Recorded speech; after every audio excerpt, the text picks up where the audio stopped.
E aí pessoal, tudo bem com vocês? Meu nome é Rafael Thor, sou estudante de Economia na Unicamp, milito no movimento Correnteza e hoje eu estou aqui para falar sobre o que rolou no jantar do Bolsonaro.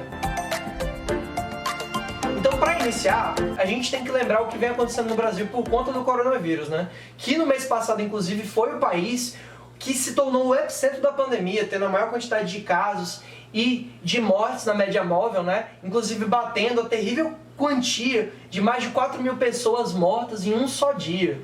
E exatamente por conta disso a gente viu um cenário terrível de colapso da saúde em vários locais. A gente inclusive já gravou um vídeo falando sobre o caso de Manaus, que teve falta de cilindro de oxigênio, falta de leite, superlotação, inclusive pessoas tendo que ir para outros estados e cidades para conseguir receber seu acompanhamento necessário. E mesmo nessa situação, depois que isso tudo aconteceu, o Bolsonaro falou que o ministro da época, né, o Pazuello, tinha feito um bom trabalho, tinha feito um ótimo trabalho, dizendo que, na verdade, apesar da situação ter sido chocante, o problema era que era algo imprevisível, era algo que a gente não podia mais ou menos planejar e definir que ia acontecer. Sendo que o coronavírus já é claramente um problema sério, porque ele sempre colocou essa questão de possivelmente colapsar o sistema de saúde, já que ele é extremamente infeccioso. E, no entanto, o Bolsonaro estava nesse período, né, fazendo uma crítica ao isolamento, está fazendo uma crítica a qualquer medida maior, inclusive exatamente nesse período também negando a necessidade e a importância de ter uma vacina. E exatamente por conta disso a gente também está passando por por uma amorosa dificuldade para conseguir a vacinação em massa que o Brasil precisa para sair desse buraco. Mas também a gente tem que lembrar a situação que a saúde vem passando por conta da redução dos gastos, né? Ao menos no ano passado a gente tinha o que era chamado de orçamento de guerra, né? Que exatamente por conta do início da pandemia, colocaram uma situação de calamidade pública e permitiram inclusive gastos de mais de 38 milhões na parte da saúde em comparação com os outros anos, né?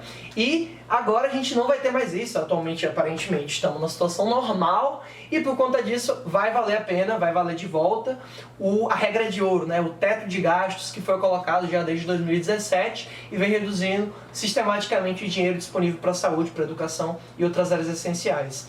Mas não só isso vem acontecendo, a gente vê que o problema do Bolsonaro também é um problema da economia, da gestão do nosso grandíssimo Paulo Guedes, né? Porque a gente vem vendo o aumento do desemprego, vem vendo o aumento da fome e da miséria do povo brasileiro. E o motivo principal disso também está sendo por conta do aumento dos preços dos alimentos, né? A gente viu que o preço do arroz, o preço do feijão está tudo subindo e o Diese calculou, fez uma pesquisa, né? Que em várias capitais ele consegue bater mais de R$600. E em São Paulo, que é o caso extremo, ele chega a ser mais de R$650, 654 por aí. Inclusive, na média, assim, comparando os vários locais que foi organizado esse estudo, o salário mínimo acaba cobrindo só o gasto com a cesta básica, cobre 54% do salário mínimo em média. Então, uma situação muito complicada, né? E a gente também teve o problema do fim do auxílio emergencial, da suspensão do auxílio emergencial durante esse período, né? Do início do ano passado, do final do ano passado até mais ou menos agora. E quando ele voltou, a gente tem só o quê? R$375 para uma mulher chefe de família, como se isso fosse suficiente para conseguir pagar aluguel, pagar a alimentação dos seus filhos, né, pagar tudo que é necessário para ela conseguir de fato permanecer em isolamento social e não morrer de fome. E por conta disso, o Jornal Verdade inclusive fez uma matéria nesse mês muito importante, entrevistando vários familiares da cidade de São Paulo, né? E exatamente tem um relato de uma moradora, Monique Félix, de 25 anos, dizendo o seguinte: é um absurdo uma mãe, chefe de família, ganhar R$375 para sustentar uma família. Como é que vai comprar o mínimo para comer? Eu tenho 3 filhos, um deles é um neném que precisa de leite. Uma lata de leite em pó custa R$17 e não dá para quase nada. Não tem como sustentar uma família. Então é uma situação terrível que vem acontecendo, né? E por conta desses cortes que vem acontecendo no auxílio emergencial, inclusive, você vai ter 22 milhões de pessoas a menos no programa e você vai ter só 15% do orçamento que era antes destinado ao auxílio emergencial. E atualmente a gente só vai ter 44 bilhões de reais porque o Paulo Guedes queria que só fosse isso, acho que é o suficiente para conseguir ajudar todo o povo brasileiro, né? E exatamente por conta disso a gente está nessa situação terrível. E é nessa situação toda, né, que a gente tem o cenário do jantar do Bolsonaro, né? O jantar que o Bolsonaro fez com os grandes empresários, né? Que aconteceu basicamente 2 semanas depois de uma carta que alguns empresários fizeram pedindo medidas mais efetivas de combate ao coronavírus, né, pedindo vacinação em massa e tudo mais. Só que aí depois tem esse jantar que o Bolsonaro foi aplaudido. Ele simplesmente foi ovacionado, foi um clima de grande otimismo, né? E tinha figuras importantes, como CEOs, presidentes, donos do Bradesco, do BTG Pactual, do Banco Safra, né? Dos agentes financistas, dos banqueiros, né? E também pessoas como Paulo Scaff, que é o presidente da Fiesp, né? E também o nosso querido aqui do estado que eu moro, na URN, o Flávio Rocha, que também estava nesse encontro, né? Também deve ter aplaudido muito o nosso presidente, maravilhoso. E é exatamente essa situação que a gente vê, né? Na situação onde a maioria do povo morre ou de coronavírus, ou de fome, ou tem dificuldades por conta do desemprego, os empresários estão lá aplaudindo o nosso governo Bolsonaro, que vem fazendo uma grande besteira no Brasil, que vem dificultando a vida do povo. E é exatamente por quê? Porque houve dois momentos que, de acordo com o Reinaldo Azevedo, foram importantes para esse aplauso. O primeiro foi que o Bolsonaro disse que o teto de gastos ia permanecer, ele ia continuar, que é exatamente o problema que a gente está tendo agora para o orçamento da saúde.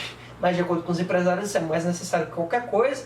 E também a permanência que vai garantir que o casamento dele, do Paulo Guedes, vai continuar, então tá tudo certo, tá tudo garantido. E isso foi o suficiente para o pessoal aplaudir o presidente. Então, é exatamente a situação que a gente vê, né?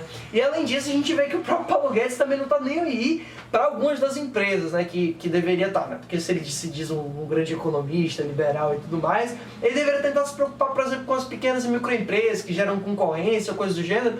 Mas a gente pode lembrar muito bem da reunião ministerial no ano passado, que ele disse que a gente vai perder muito dinheiro salvando as pequenininhas empresas, né?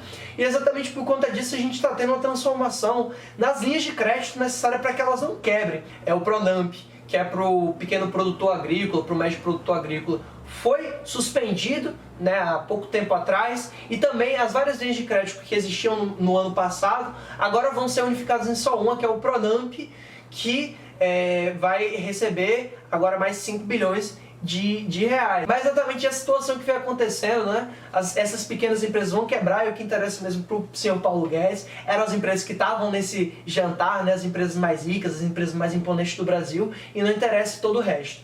E é exatamente isso que a gente vê, né? Um cenário de contradição, de dificuldade que passa o povo brasileiro, enquanto os empresários estão ali, né? Mas exatamente por quê, né? A gente vê que, enquanto o povo brasileiro precisou do auxílio emergencial, inclusive para o PIB não cair tanto, né? O PIB caiu 4%, mas ele teria caído até 15%, de acordo com o estudo feito na USP, se não fosse colocado o auxílio emergencial. Agora a gente está tendo um problema dessa redução, que também vai afetar a economia como um todo, e principalmente vai mostrar uma das coisas que a gente se indignou muito nas semanas passadas, né?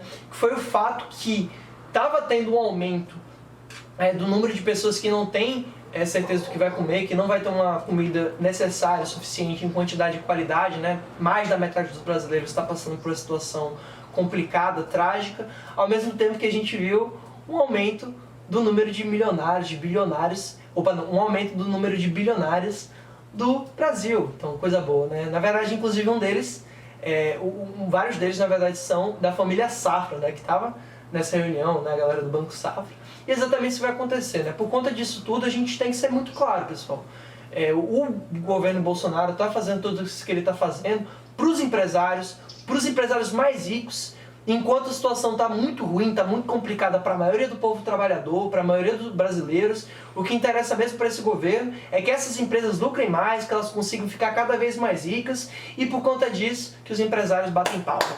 E por isso a gente tem que ser contra o Bolsonaro, tem que ser fora ele, né? Tem que pedir pelo fora Bolsonaro, porque é isso que ele vai fazer. Ele já mostrou que ele está aqui para fazer, e a gente não pode aceitar isso, a gente não pode mais aceitar essas mortes, a gente não pode mais aceitar a fome do nosso povo, e a gente tem que ir realmente organizar a luta, né? Pelo fora Bolsonaro, pela derrubada desse governo que nada traz pra gente.